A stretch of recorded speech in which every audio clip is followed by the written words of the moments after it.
So this is letter A, and we're answering 1 and 5. Now, the question here is what values of the variable, if any, must be excluded? So when they say excluded, if you notice all of these questions, 1, 2, 6, they're all fractions, right?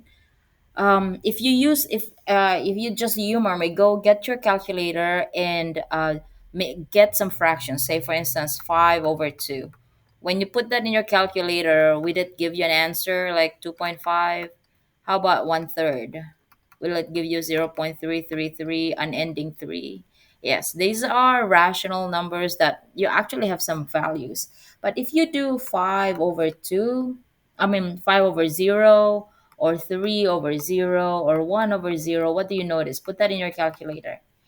It should give you an error, right? Or it would say something like undefined. Okay, it's because you cannot really divide anything with nothing, so it's not at least mathematically solved yet, so we call it undefined. So the idea here is that if you have any fraction, you cannot have a denominator that is equal to 0. Okay, so for instance, number 3, your denominator is 4. So do you have any values that will make 4 0? No, because 4 is 4. So this one here, this one, nothing can be excluded here, nothing is excluded.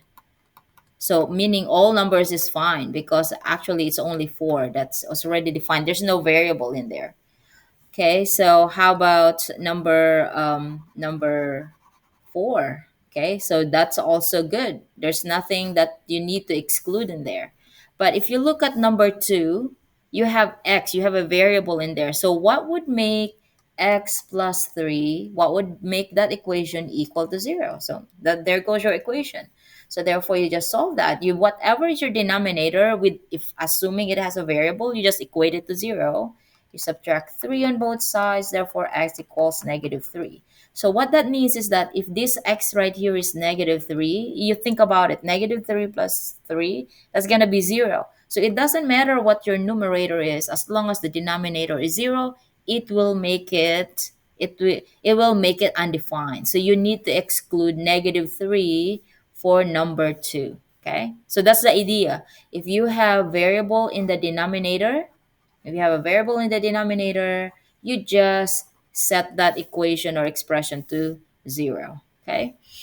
All right. So you should be able to do number 1. Okay. So what's your denominator? Your denominator is x minus 2. You equate that to 0. Okay.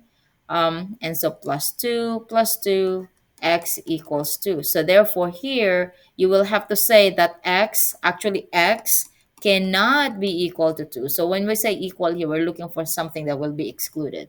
So x cannot be equal to 2. So your answer here. So maybe let's make this one a little bit clearer, okay? So erase that thing. Maybe you write it like this. Copy your denominator, x minus 2, and you say it cannot be equal to 0. So instead of equals, okay? So that it's one whole solution. So plus 2, plus 2. So therefore, x cannot be equal to 2.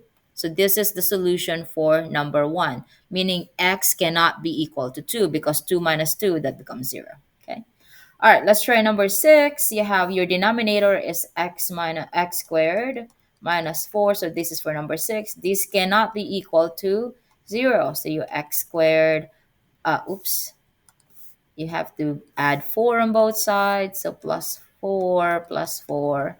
And then you have x squared cannot be equal to 4. So you take the square root of that. So your x is cannot be equal to 2 or -2. Remember, when you take the square root of a number, you have two answers, one positive and one negative. So there are two numbers that will not work for number 6, +2 and -2.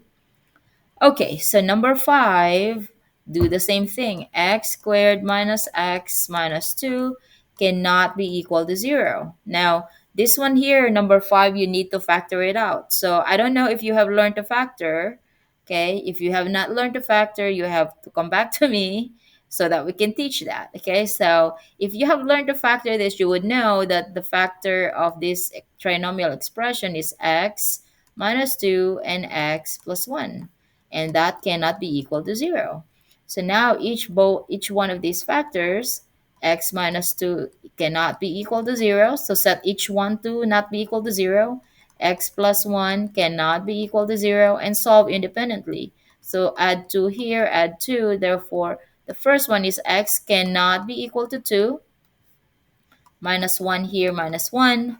And then x cannot be equal to negative 1. So these are your two solutions for the question number 5. These are the, like you can have any number but 2 and negative 1. Okay. All right. So how do I stop this call?